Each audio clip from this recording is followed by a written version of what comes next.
Pour être régulièrement informé de la publication de nouvelles vidéos, abonnez-vous à notre chaîne YouTube Postervision.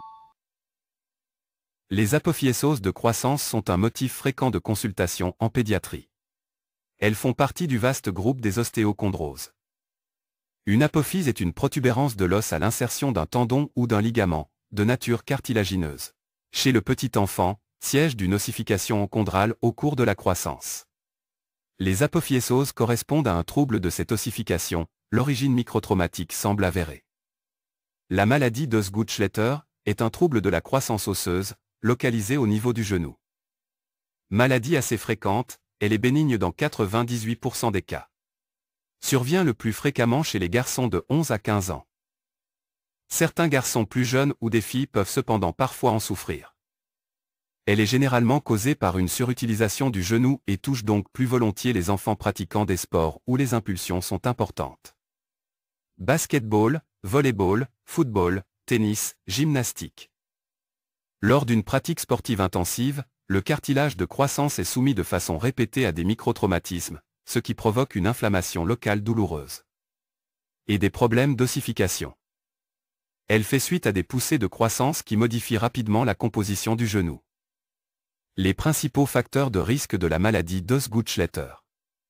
Bien que plusieurs théories soient évoquées pour cette maladie, son origine reste pour l'instant inexplicable. On peut néanmoins faire les constats suivants. L'âge, la maladie survient pendant les poussées de croissance de la puberté. Le sexe.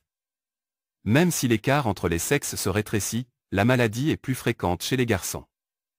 Le sport, la maladie se déclare le plus souvent dans les sports qui impliquent la course à pied, le saut et des changements de direction rapides. Les complications sont rares mais peuvent inclure des douleurs chroniques ou un gonflement localisé. Dans de rares cas, on observe un retrait de la plaque de croissance de l'os du tibia. La radiographie n'est pas indispensable lorsque la clinique est évocatrice. Des clichés comparatifs sont utiles en cas de douleur unilatérale, atypique ou rebelle au traitement. Au début, on note un soulèvement de la tubérosité tibiale antérieure avec un élargissement de son cartilage de croissance. À un stade plus évolué, la tubérosité tibiale est fragmentée et des calcifications demeurent parfois dans le tendon rotulien. Les symptômes de la maladie d'Osgood-Schletter qu'il convient de surveiller sont douleur sourde dans le genou au repos, sensibilité au toucher, enflure sous la rotule, gêne durant la pratique du sport, position à genoux douloureuse, muscles tendus à l'avant ou à l'arrière de la cuisse. Flexion du genou difficile en appui, voire impossible. Apparition d'une petite bosse osseuse sous la rotule. En effet, certains enfants comblent l'écart par une nouvelle croissance osseuse permanente, mais qui deviendra indolore à terme. Comment traiter la maladie d'Osgood-Schletter? Le traitement s'appuie impérativement sur l'arrêt temporaire de la pratique sportive et le respect d'une immobilisation. L'immobilisation plâtrée est rarissime. Elle est conseillée dans le cas d'une crise qui ne répond pas au traitement d'antidouleur. Et si l'adolescent refuse de cesser ses activités sportives? La principale difficulté du traitement est de faire accepter l'arrêt du sport par l'adolescent. Le soutien de l'articulation. Le port d'une orthèse ou genouillère adaptée peut aider à réduire la douleur et les gonflements. Pratiquer des exercices d'étirement des quadriceps et l'application de glace sur le genou.